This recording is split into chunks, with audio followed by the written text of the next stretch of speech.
Entre nos cultures. Fanny Lozacmer participait au lancement de la marque Plus de 17 dans nos assiettes. Elle nous parle ici de sa ferme, la SCEA Pomme Royale, spécialisée en arboriculture à Cormes-Royal. Vous pouvez présenter votre ferme, elle se trouve où ça, votre ferme? Bonjour, à Cormes-Royal, à 10 minutes de Saintes, direction Île d'Oléron. Donc c'est la SCEA Pomme Royale. Et vous faites quoi sur votre ferme? Alors on cultive des vergers, donc des pommes, poires, cerises, abricots, pêches, nectarines, prunes et quelques coins. C'est le toc des pommes encore aujourd'hui? Oui, on est encore en pleine cueillette. On peut passer vous voir alors pour acheter des pommes? Ah oui, alors comme on est en pleine cueillette, c'est ouvert que le matin sur l'exploitation. Les horaires seront plus larges quand on aura un peu moins de travail. Mais oui, du lundi au samedi de 10h à midi et demi. Et le week-end, on peut passer? Le samedi matin, ouais. Samedi matin, très bien. Bon. Quel genre de pommes vous avez? Alors en tout j'ai 23 variétés, donc les précoces, certaines j'en ai plus parce que je n'ai que quelques rangs et certaines ne sont pas encore cueillies parce qu'on n'a pas fini. Actuellement j'ai de la pomme Belchard, de la rubinette Rosso, de la Gala, de la jaune agorette, de la Canada grise. Oh, mais c'est un vrai supermarché chez vous. Hein. Non, c'est pas un supermarché, on ne travaille pas comme avec des grandes surfaces. Là je vous provoque. Mais oui, non, on cultive de façon naturelle. On a un verger qui est très divers et qui n'est pas fait du tout pour aller sur les circuits longs, la grande distribution. Donc mes pommes, en fait, nos pommes, elles sont pas un aspect parfait. Elles ressemblent à ce que vous avez dans votre jardin. C'est pas des pommes en plastique toutes lisses qui brillent qu'on trouve dans les grandes surfaces. Alors elles se conservent bien, c'est pas la question.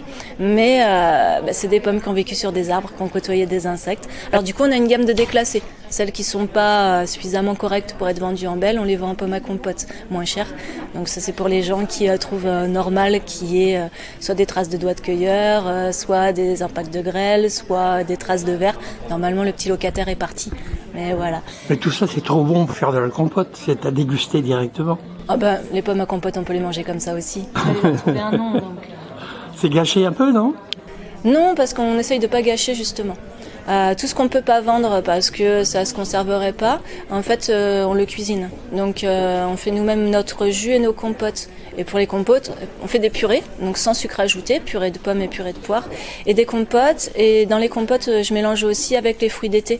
Donc pommes abricots, pommes pêche, multifruits, c'est pommes nectarines abricots, pommes poire, enfin voilà, des mélanges comme ça. Vous nous mettez un appétit là? Ben oui, moi j'aime bien, je les aime parce que je les ai faites à mon goût, donc forcément elles me plaisent. Et donc vous avez des produits qui sont plus de 17 dans nos assiettes? Oui, et effectivement, on rentre tout à fait dans le cadre de cette marque parce que on ne travaille que nos propres fruits. Donc voilà, donc tout vient du 17600 plus exactement, sauf le sucre dans les compotes. Voilà. Et pourquoi vous avez souscrit à cette marque alors? Mais parce qu'en fait, parce que vous n'êtes pas assez connu aujourd'hui pour vous faire connaître mieux?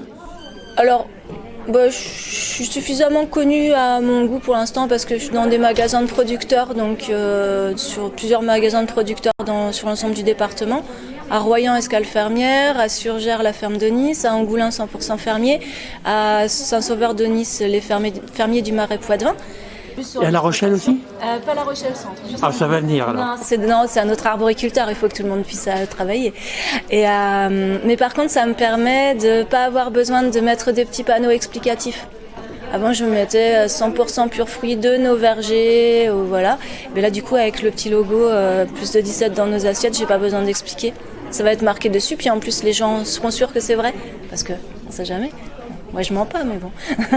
Des petits panneaux explicatifs, il y en aura pour aller jusque chez vous?